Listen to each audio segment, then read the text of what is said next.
Good morning. ગયા લેક્ચરમાં આપણે જે અભ્યાસ કર્યો હતો માહિતી સંચાર. હવે એ માહિતી સંચારની જે પ્રક્રિયા છે, આપણે ગયા લેક્ચરમાં જે છેલ્લી વ્યાખ્યા સમજ્યા હતા, માહિતી સંચાર એટલે આપણા વિચારોને બીજાના મગજમાં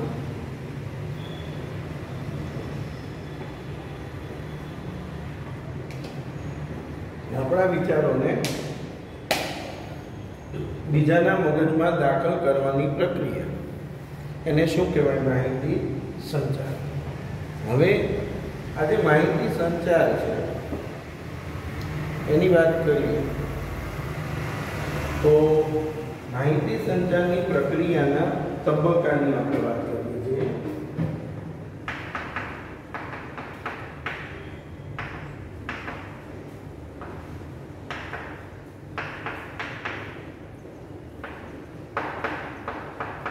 માહિતી સંચારની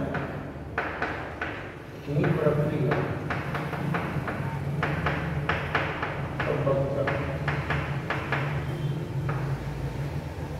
તો હવે માહિતી સંચારની પ્રક્રિયાના જે તબક્કાની વાત કરવાની, તો પહેલા આપણે એ પ્રક્રિયા આખી સમજીશું. પહેલા તો માહિતી. તો માહિતી કોને કહેવાય? આધાર સામગ્રી પર પ્રક્રિયા કર્યા બાદ મળતી નિપજ એટલે માહિતી. આધાર સામગ્રી પર પ્રક્રિયા કર્યા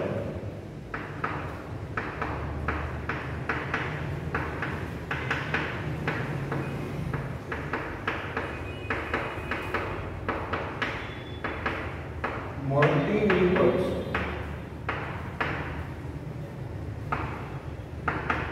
એટલે માહિતી.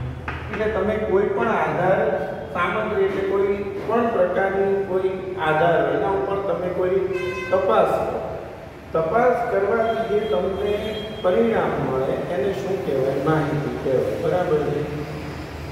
ઉદાહરણ તરીકે એક વસ્તુના 5 સ્થળેથી ભાવ લેવામાં આવે. તમે કોઈ એક વસ્તુનો ભાવ છે શાક માર્કેટમાં જઈએ તો આપણે શું કરીએ? 5 જણાને પૂછીએ. તો એક વસ્તુનો ભાવ 5 સ્થળેથી લેવામાં આવે તો એને શું કહેવાય? તો તે આ ભાવ એ ડેટા છે, પરંતુ તેમાં સૌથી ઓછા ભાવ અને સૌથી વધુ ભાવ એ માહિતી છે. હવે માહિતી સંચારની જે પ્રક્રિયા છે એના સોપાનો નીચે મુજબ છે. માહિતી સંચારની પ્રક્રિયાના સોપાનો. તો સોપાનો કયો? તબક્કા કયો? કે પ્રક્રિયા બધું એક જ છે. તો સોપાનની અંદર વાત કરીએ, પહેલું સંદેશાનું ઘડતર.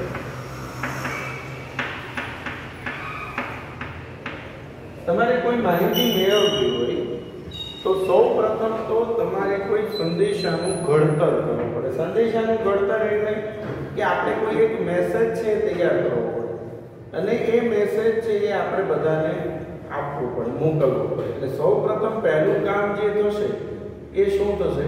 સંદેશાનું ઘડતર. હવે આ જે સંદેશાનું ઘડતર તમે કરો એ સૌપ્રથમ આપણા મગજની અંદર કોઈ એક સંદેશો છે એ ટાઈપ થવો જોઈએ અને પછી આપણે એ સંદેશો મોકલી શકીશું. આપણે ક્યારેક કોઈ વ્યક્તિને કોઈ વાત કરવી હોય તો પહેલાં વિચારીએ કે આપણે એને શું કહેવું, પછી આપણે આગળ વધીએ છીએ. એટલે કે પહેલાં સંદેશાનું ઘડતર થવું જોઈએ. તો જો માહિતીની આદાન પ્રદાનની પ્રક્રિયામાં સંદેશાની રચના કરવામાં આવે છે. મેસેજ જે મગજમાં છે એ પહેલાં તૈયાર કરવામાં આવે. બરાબર. માહિતી સંચારની આદાન પ્રદાનની પ્રક્રિયામાં સંદેશાનું ઘડતર કરવામાં આવે છે. બરાબર છે. હવે સંદેશો કેવો હોઈ શકે? સંદેશો મૌખિક હોય, લેખિત હોય, શાબ્દિક હોય કે અશાબ્દિક હોય. મૌખિક હોય, લેખિત હોય, શાબ્દિક હોય કે અશાબ્દિક, કોઈ પણ પ્રકારનો સંદેશો હોઈ શકે. તો સૌપ્રથમ પહેલું જે કામ છે એ આપણા મગજની અંદર સંદેશાનું ઘડતર થશે કે આપણે કઈ માહિતી મેળવવી છે એને અનુરૂપ પહેલા આપણા મગજની અંદર એક સંદેશો આપણે તૈયાર કરીએ છીએ. હવે એક વખત એક સંદેશાનું ઘડતર થઈ જાય મગજની અંદર, બરાબર. દાખલા તરીકે તેનું એક બહુ સારું ઉદાહરણ હતું કે તમારે રાજકોટથી રાત્રે 8 કલાક પછી વડોદરા જવા માટે બસ કેટલા વાગે મળશે? તમારે જાણવું છે કે ભાઈ રાજકોટથી વડોદરાની બસ રાત્રે 8 વાગ્યા પછી કેટલા વાગે મળશે, તો તમે શું કરશો? તો જે મગજની અંદર પહેલા એક સંદેશો તૈયાર કે ભાઈ રાજકોટથી રાત્રે 8 કલાક પછી વડોદરા જવા માટે બસ કેટલા વાગે મળશે, તેવા પ્રશ્નની આપણા મગજમાં રચના થાય. પહેલા આપણા મગજની અંદર આવો એક પ્રશ્ન તૈયાર થાય કે ભાઈ આપણે આ માહિતી મેળવવી છે તેને અનુરૂપ કયો પ્રશ્ન પૂછો, તો એ પ્રશ્નની રચના મગજમાં કરવામાં આવે. એકવાર આ સંદેશાનું ઘડતર થાય, આ પ્રશ્નની મગજમાં રચના થાય, ત્યારબાદ માધ્યમની પસંદગી. હવે કોઈ પણ વ્યક્તિને તમારે કોઈ માહિતી પહોંચાડવી તો માધ્યમ કે ભાઈ તમે કઈ રીતે આ સંદેશો પહોંચાડશો, બસ કેટલા વાગે, ક્યાં તો તમે મોબાઈલ ફોનથી ફોન કરશો, લેન્ડલાઈન ફોનથી ફોન કરશો, ઇન્ટરનેટ ઉપર સર્ચ કરશો, આવા અલગ અલગ ઘણા બધા ઓપ્શન હોય છે. તો આમાંથી આપણે વિચારવું પડે કે આપણે કયા માધ્યમથી આગળ વધવા માંગીએ, એટલે માધ્યમની પસંદગી કે કયા માધ્યમનો આપણે માહિતી મેળવવા માટે ઉપયોગ કરીશું. તો જો સંદેશાની રચના કર્યા પછી સંદેશો મોકલવા માટે રૂબરૂ અથવા માહિતી સંચારના સાધનો, કાં તો માણસ રૂબરૂ જશે અથવા માહિતી સંચારના સાધનો, માહિતી સંચારના સાધનો, કાં તો તમે રૂબરૂ બસ સ્ટેશને જઈને પૂછી લો અથવા માહિતી સંચારના જે સાધનો છે પૈકી કોઈ એક અથવા એક કરતાં વધુ માધ્યમોની પસંદગી, આ કોઈ એક માધ્યમની પસંદગી કરીશું અથવા એક અથવા વધુ માધ્યમ, એટલે કે માહિતી મેળવવા માટે જે સંદેશો ટાઈપ કર્યો આપણા મગજમાં એ સંદેશો મોકલવા માટે આપણે માધ્યમની પસંદગી કરીએ છીએ. અને માધ્યમની જે પસંદગી કરવામાં આવે છે, બરાબર છે, સંદેશાની રચના કર્યા પછી સંદેશો મોકલવા માટે રૂબરૂ અથવા માહિતી સંચારના સાધનો પૈકી કોઈ એક અથવા એક કરતાં વધુ માધ્યમોની પસંદગી કરવામાં આવે છે. હવે એકવાર એક માધ્યમની પસંદગી થઈ જાય, દાખલા તરીકે સંદેશો મોકલવા માટે ટેલિફોનના માધ્યમની પસંદગી કરવામાં આવે છે, બરાબર, જેમ કે આપણે ટેલિફોન દ્વારા માહિતી મેળવીએ છીએ. હવે માધ્યમની એકવાર પસંદગી થઈ જાય ત્યારબાદ સંદેશો મોકલવો. હવે તમારે જ્યાંથી માહિતી મેળવવાની છે બસ સ્ટેશન પર, તો ત્યાં તમે સંદેશો મોકલશો. સંદેશો મોકલશો એટલે તમે ફોન કરશો, બરાબર છે. સંદેશાની રચના અને માધ્યમની પસંદગી કર્યા પછી સંદેશો મોકલવામાં આવે છે. ટેલિફોન દ્વારા તમે ફોન કરીને પૂછશો કે ભાઈ રાજકોટથી રાત્રે 8 વાગ્યા પછી વડોદરા જવા માટેની બસ ક્યારે મળશે, એવું આપણે પૂછીશું. એટલે સૌપ્રથમ આપણે સંદેશાનું ઘડતર કર્યું, પછી માધ્યમની પસંદગી થઈ, પછી સંદેશો મોકલવામાં આવે. સંદેશો મોકલવામાં આવે, એકવાર તમે આ સંદેશો મોકલી દો ત્યાર પછી સંદેશો સ્વીકાર. તમે જે વ્યક્તિને ફોન કરેલો છે, જે બસ સ્ટોપ ઉપર, બસ સ્ટેશન ઉપર કે જે ઇન્ક્વાયરી કાઉન્ટર ઉપર વ્યક્તિ બેઠી છે એને તમે પ્રશ્ન પૂછશો કે ભાઈ આ બસ કેટલા વાગે મળશે. એ વ્યક્તિ એ પ્રશ્નનો સ્વીકાર કરશે, સમજશે. પહેલા એના મગજની અંદર તરત જ એને લગતી કે તમે પ્રશ્ન પૂછશો એટલે એના મગજમાં તરત એની પ્રક્રિયા થશે કે ભાઈ આ વ્યક્તિ મને આવું પૂછી રહ્યો છે, એટલે સંદેશાનો એ સ્વીકાર કરે છે. હવે સંદેશો મોકલનાર સંદેશો મોકલે છે ત્યારે સંદેશો મેળવનાર સંદેશાનો સ્વીકાર કરે. મોકલનાર સંદેશો મોકલે છે તો સામે વ્યક્તિ છે એ સંદેશાનો સ્વીકાર કરે છે. ટેલિફોન દ્વારા રાજકોટથી રાત્રે 8 કલાક પછી બરાબર વડોદરા જવા માટે બસ ક્યારે મળશે તેવો સંદેશો મળે છે. હવે આપણે આ જે સંદેશો એને સ્વીકારી લીધો, હવે એના મગજની અંદર એનું અર્થઘટન કરશે. એટલે પાંચમો જે તબક્કો છે એ સંદેશાનું અર્થઘટન. એના મગજની અંદર એ આખો સંદેશો જે આપણે એને મોકલેલો છે એનું અર્થઘટન થશે. એ વિચારશે કે એને મને જે પ્રશ્ન પૂછ્યો છે એનો હવે મારે શું જવાબ આપવો. આપણે કોઈ વ્યક્તિને જ્યારે જવાબ આપીએ છીએ તો સૌપ્રથમ આપણે એનો પ્રશ્ન સમજીએ છીએ કે આપણને શું કહેવા માંગે છે. પહેલા પ્રશ્ન સમજવાનો પછી જ જવાબ મળે, બરાબર છે. ઘણી વખત કેવું બનતું હોય છે કે આપણે પ્રશ્ન જાણ્યા વિના સીધો જવાબ આપવા લાગીએ, ત્યારે મિસકમ્યુનિકેશન. એટલે મિસકમ્યુનિકેશન ના થાય એના માટેનું બહુ મહત્વની બાબત શું છે કે આપણે પહેલા સંદેશો શું છે સમજવો પડે, એનો મગજની અંદર અર્થઘટન કરવું પડે કે આપણને આમ કહેવા માંગે છે, બરાબર છે. તો આજે અર્થઘટન થઈ જાય એક વખત સંદેશામાં, તો સંદેશો મોકલનાર સંદેશામાં એવી ભાષા અને શબ્દોનો ઉપયોગ કરે છે જેથી સંદેશો સ્વીકારનાર તેનું યોગ્ય અર્થઘટન કરી શકે. સંદેશો સ્વીકારનાર છે તેનું યોગ્ય રીતે અર્થઘટન કરે છે અને એના મગજની અંદર એ આખો જે સંદેશો છે એ ફિક્સ થઈ જાય કે ભાઈ મને આવો પ્રશ્ન આ વ્યક્તિ પૂછવા માંગે છે. અને સંદેશાનું એક વખત અર્થઘટન થઈ જાય ત્યારબાદ સંદેશાનો પ્રત્યુત્તર આપણે કહીએ છીએ કે ભાઈ એપ્લાય કરો તો રિપ્લાય મળે. એમ અહીંયા પણ તમે પ્રશ્ન પૂછશો, તમે એપ્લાય કરો છો તો સામે તમને શું આવશે? રિપ્લાય. સેન્ડર એન્ડ રિસીવર એ વ્યક્તિ તમને સામે શું આપશે? જવાબ આપશે. તો સંદેશાનો પ્રત્યુત્તર શું છે? જે વ્યક્તિને તમે સંદેશો મોકલેલો છે એ વ્યક્તિ તો એ સંદેશાનું મગજમાં અર્થઘટન કરે છે અને એનો તમને પ્રત્યુત્તર આપે છે, જવાબ સામે આપે છે. કે સંદેશો સ્વીકારનાર સંદેશાનું યોગ્ય અર્થઘટન કરે છે અને તેનો પ્રત્યુત્તર આપે. સંદેશો સ્વીકારનાર રાજકોટથી રાત્રે 8 કલાક પછી વડોદરા જવાનું બસ ક્યારે મળશે તેનો પ્રત્યુત્તર આપે છે.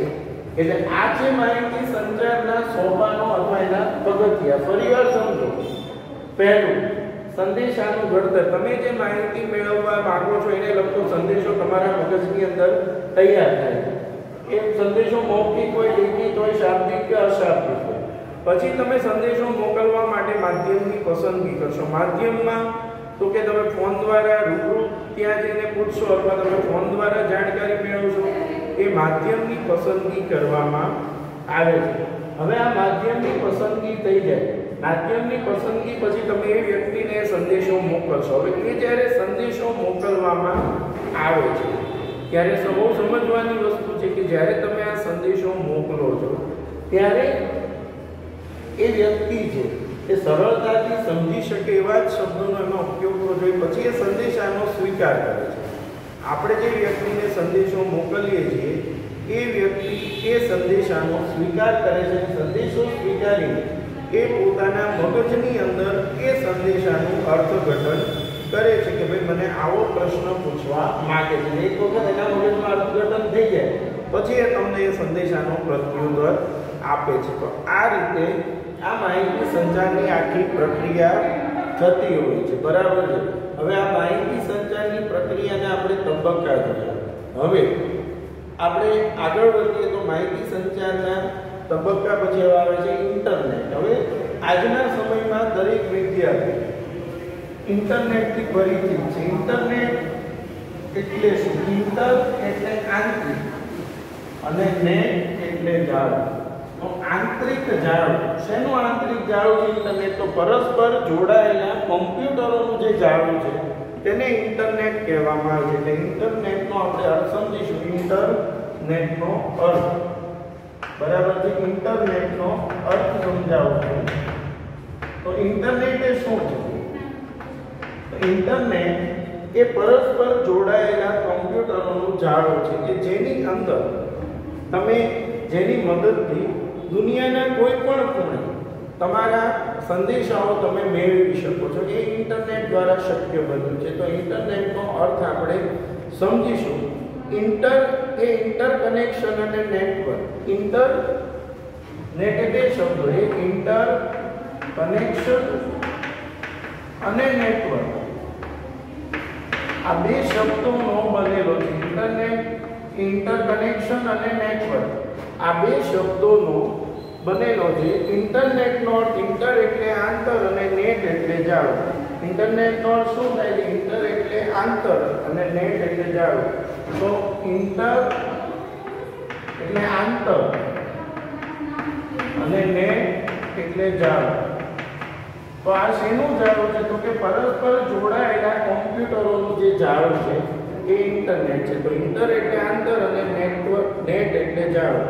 આમ ઇન્ટરનેટ એટલે આંતરજાળ. ઇન્ટરનેટ એ વિશ્વની સૌથી મોટી કોમ્પ્યુટર સંચાલિત સિસ્ટમ છે. વર્લ્ડ્સ લાર્જેસ્ટ સિસ્ટમ, વિશ્વની સૌથી મોટી સિસ્ટમ છે જે કોમ્પ્યુટર આધારિત એ કઈ છે? કોમ્પ્યુટર સંચાલિત સિસ્ટમ વિશ્વની સૌથી મોટી એ ઇન્ટરનેટ છે. બરાબર છે.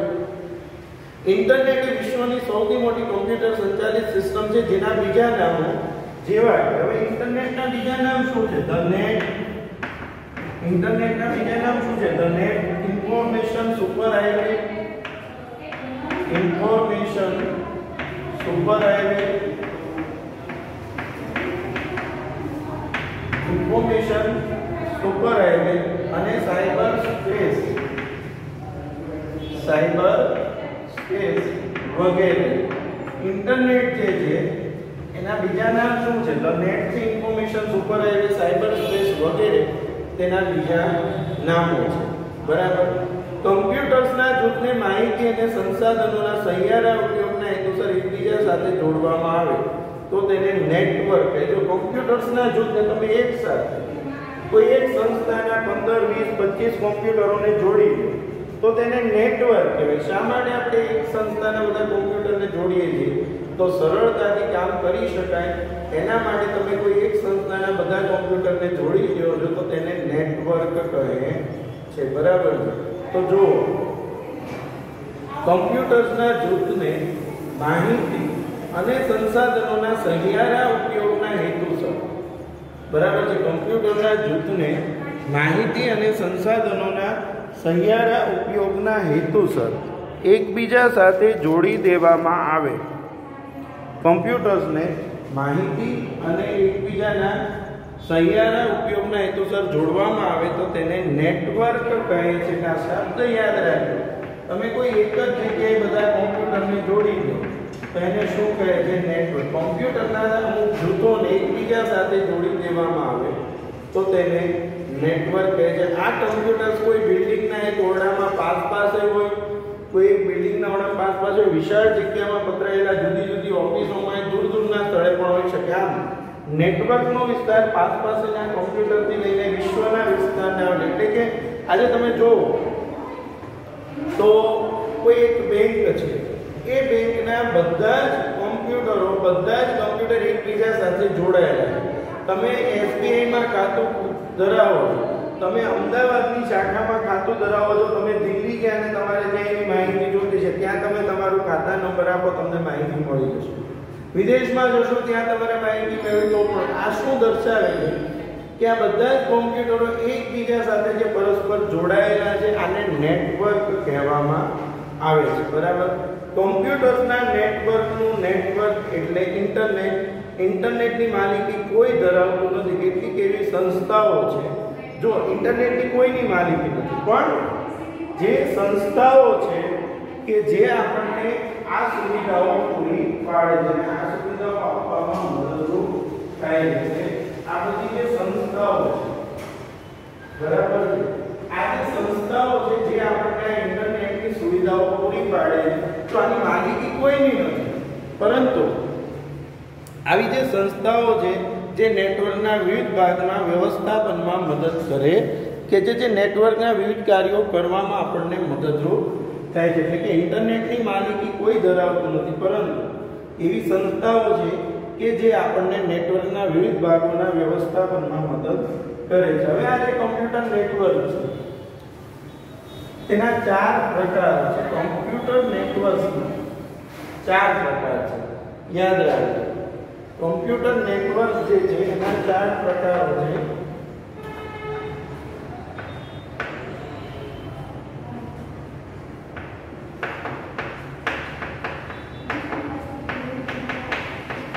તો કમ્પ્યુટર નેટવર્કના પ્રકારો 4 છે. 4 પ્રકારો છે કમ્પ્યુટર નેટવર્કના. એમાં પહેલું છે LAN, LAN. બીજું છે CAN, LAN CAN MAN WAN. બરાબર છે. MAN અને WAN. હવે LAN એટલે local area network.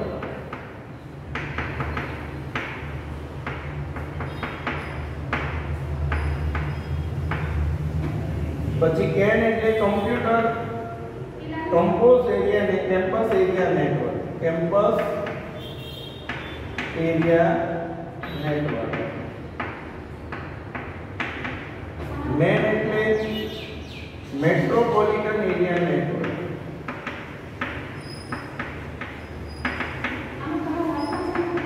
Metropolitan area network. અને વેન એટલે વાઇડ એરિયા નેટવર્ક.